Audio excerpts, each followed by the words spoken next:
কাম আকিলিন আকিলিন আয়াত মাজাহিবুহু ওয়াকাম জাহিলিন জাহিলিন তালকাহু মারজুক হাদাল্লাযী তারাকাল আওহামা হাইরাতান ওয়াসায়্যারাল আলিমান নিহরির জিন্দিক। কবি এখানে বলছেন অনেক জ্ঞানী গুণী শিক্ষিত লোক আছে যাদের জীবিকার ব্যবস্থা একেবারে সংকীর্ণ হয়ে গেছে, আর অনেক মূর্খ আছে যারা অনেকভাবে রিজিক প্রাপ্ত হচ্ছে, টাকা পয়সার তাদের কোনো অভাব নেই।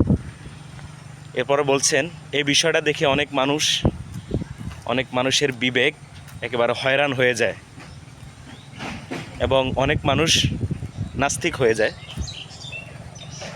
তো আসলে এখানে একটা বিষয় আছে, সেটা হচ্ছে তাকদীরের বিষয়। আল্লাহ তাআলা একটা তাকদীর প্রত্যেক মানুষের জন্য রেখেছেন এবং প্রত্যেক মানুষকে আল্লাহ তাআলা পরীক্ষা করেন। আর এটা সামগ্রিকভাবে সব ক্ষেত্রে না যে সব শিক্ষিত মানুষ একেবারে সব সময় না খেয়ে মরবে, আর যারা অশিক্ষিত আছে এদের টাকা পয়সা বেশি হবে না, এটা বরং অনেক ক্ষেত্রে দেখা যায়, আমরা দেখতে পাই বিষয়টা। তো তাহলে বিষয়টা হচ্ছে তাকদীরের ফায়সালা, এটা আমাদের মেনে নিতে হবে।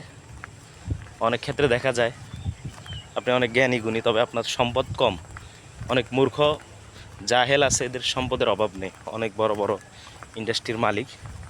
তো এটা আল্লাহ তাআলা আপনার থেকে একটা পরীক্ষা নিচ্ছে যে আপনাকে আল্লাহ তাআলা যে যতটুকু দিয়েছে এর ভিতর আপনার শুকরিয়া আছে কিনা।